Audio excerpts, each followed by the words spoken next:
Good morning মা। Good morning. সকাল। শুভ সকাল।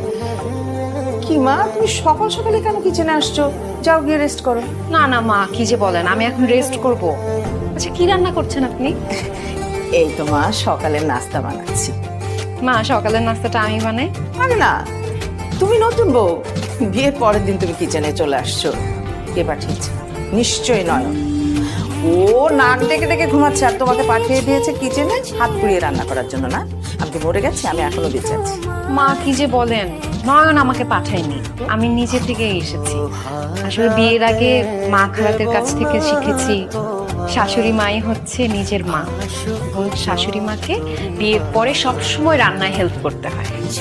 না সেটা ঠিক আছে, তুমি হেল্প করো, তাই বলে বিয়ের পর তুমি এটা ঠিক না। না না মা, আপনাকে আমি কোনো কাজ করতে দিব না, আমি আপনাকে হেল্প করবই। বলেন আমাকে আমি কি করতে পারি।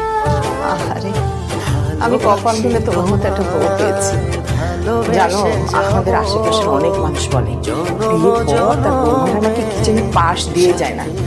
আর তুমি বিয়ের পরের দিনই কিচেনে চলে আসছো আমাকে সাহায্য করার জন্য। আনন্দে না আমার কান্না চলে আসছে। মা প্লিজ, আপনার কান্না করতে মন চাইলে আপনি কান্না করেন, আমি টিস্যু এনে দিচ্ছি আপনাকে। লাগবে না, এই যে শাড়িটা চলে আছে।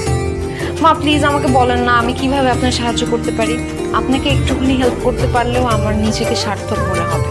আচ্ছা ঠিক আছে, তুমি যখন এত করে বলছো, যা গিয়ে ডাল নিয়ে আসো। আচ্ছা, আমি নিয়ে আসছি। মা, এই যে ডাল নিয়ে আসছি, একদম বেছে বেছে তাজা তাজা ডালগুলো গাছ থেকে পেরে নিয়ে আসছি। কম হয়ে গেছে, আর একটু আনবো?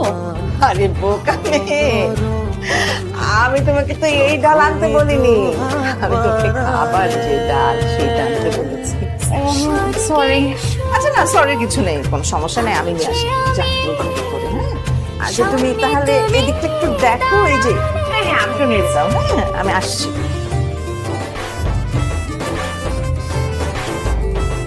শাশুড়ি আম্মা, আপনি যতটা বোকা ভাবছেন আমি কিন্তু অতটা বোকা না।